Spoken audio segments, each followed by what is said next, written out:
Hey everyone, it's Shayna, and I'm here with a really quick video about some really easy ways to get over your first page scaries. That's what I like to call it anyway.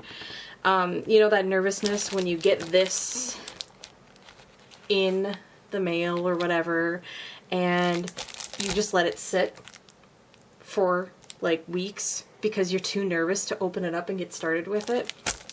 This is one that I bought to be my 2021 planner. And I know some people, including myself when I first got my first B6, even get this far. But then you open it up and you stare at this blank page and wonder, what the heck am I going to do? So, I have 3 really simple ways to get over your first page scaries and be able to actually enjoy your Stalogy or your Hobonichi or I know it tends to happen with like bound planners and journals and stuff, so any brand, doesn't matter, whatever you have your first page scaries in. So the first thing that I always like to suggest to people, especially with like the bound planners, depending on how they are, this page isn't even like it's glued to this gray page, so it's easy for me to just completely skip this first page. And that's always what I suggest. Skip the first page. That way you can always come back, put any decoration on it. What I ended up doing with my Stalogy, which this is the one that I'm using right now, what I ended up doing was I came back and added this vinyl from Stationery Wonderland. I've had this waiting for the perfect place to put it, and I had this page sitting open for a while, and I think it took me, I started this in the last week of June, I think it took me till mid-August to actually decide to just do something here, and I found this vinyl and I popped it down, and that worked perfectly for me. But I did end up skipping that page and going straight into my index for this one, which I didn't even need. I don't need an index personally, so I ended up going straight into the index and I'm not even using it. So now, though, that I know I'm not going to use it, I don't need that for my next planner and I can improve on it. So that's number 1. And you can do that regardless of what you do with, like if you do steps 2 or 3, they're not really like steps, I guess. They're not really steps you have to do in order necessarily. I just always, even in journals, I always skip the first page because I have first page scaries so bad. So step number 2 is go to the very last page, whether it be this one or this one, and do a pen test. So what I ended up doing in Stalogy, I ended up getting a while ago. This is not the one I'm using for my main planner. I just did this. It's simple, it's to the point. I wrote in it and just wrote what the pen was, what the size was, highlighters, tombos, like it's not anything super fancy, it's just a list of pens. That's it.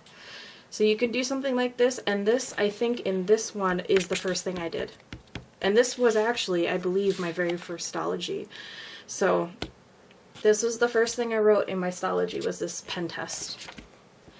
The other way you can do a pen test, and I actually have a video I can link above where I went over this, but is do something like this where I did like a pen comparison based off of something that Amanda Rach Lee did. So I have like the pen size, the smoothness, how many times I had to pass over before it bled, a smudge line, and a smudge highlight. And I started with this one and went on to this page. I also have highlighters here, and I have watercolors here, and a grid here. So those are also some easy ways. Just flip to the back and start there, doing a pen test or even a grid sizing reference. And that is a great way to get over the first page scaries, because now you've written in the book and you don't have to worry about it anymore. At least for me, that works really well. So I really like to start with that. And the last way that you can get over your first page scaries is by either writing a quote, or most likely you're like me and writing in it is what actually gives you like the anxiety. So I will print, like on vellum or paper, I'll print something and I'll either tip it in, if it's like a vellum or an acetate, or if I just print it on paper, I'll stick it in here. So again, this is my planner for 2021. I created this in Canva, and it's just a little like planner mantra or whatever. It's basically, my planner can be anything I need it to be. My planner must work for me and only me, and my planner can improve over time. And I think, and this could even be journal, whatever, but I really like this because it doesn't need to look good for anybody but you. Even if you're sharing it on Instagram, it doesn't need to look good to anybody but you. And it needs to work for you. And by trying things, you can know what you do and don't like and improve what your planner or journal will look like over time.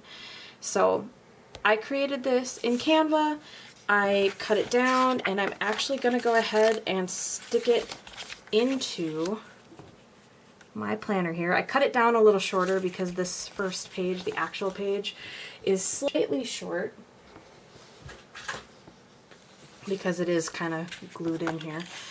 So I'm just going to stick this, if I can get it the right way here. I don't really need it all the way across. I don't want to waste all this all this tape, or the adhesive I should say. Oh no, there we go. This is actually my first time using this one. This is the Tombow permanent adhesive. So I'm just going to go ahead and stick this in here. And I cut it a little crooked, but that's okay. There we go. I technically didn't skip my first page. I just stuck something over it, and now I can move on. And this is my 2021 planner. So there we have it. I have it started. So now when I actually get into it, I don't have to worry about it. I can just get on into it. The next thing I'll do is I'll end up doing a pen test in the back. And yeah, the grid reference, and that's it. So I know this video was short, but hopefully it was kind of helpful. I know for me it's hard to remember that these things don't have to be a certain way. They really just need to work for you. So I wanted to make a video because when I was first starting in planning and journaling and whatever, this kind of video would have been really nice to help me instead of having to kind of wait and figure it out over time. So hopefully it was kind of helpful to somebody. Anyway, thank you so much for being here. I greatly appreciate it. I hope you like this video, and I will see you in my next one. Bye.